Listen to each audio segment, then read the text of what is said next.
اهلا بيكم، معاكم مهندس احمد صلاح، والنهارده هنتكلم عن تريكايه مهمه جدا في برنامج ريفت. بس قبل ما نتعلمها مع بعض اعمل لايك وفولو عشان انا كل يوم بنزل محتوى خاص بالهندسه المعماريه والهندسه المدنيه. طيب، باشمهندس علي سالني على انا ازاي بخلي التابات عندي متلونه بالشكل ده.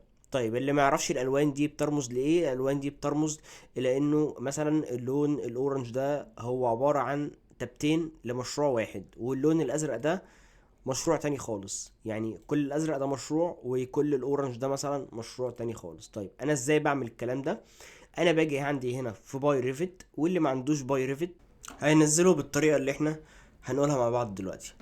هاجي عندي في جوجل، هبحث عن باي ريفت بالشكل ده، هاجي عند اول نتيجه.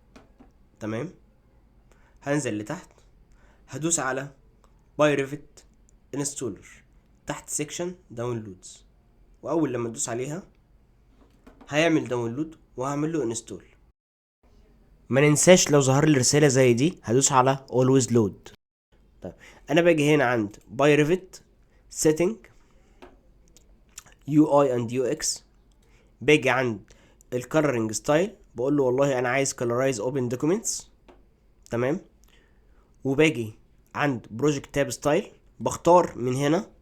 تمام، باك جراوند فيل، وبختار عند الفاميلي تاب ستايل باك جراوند فيل، وبدوس سيف سيتنج اند ريلود، وهلاقي عندي كل التابات باختلاف المشاريع بتاعتها متلونة.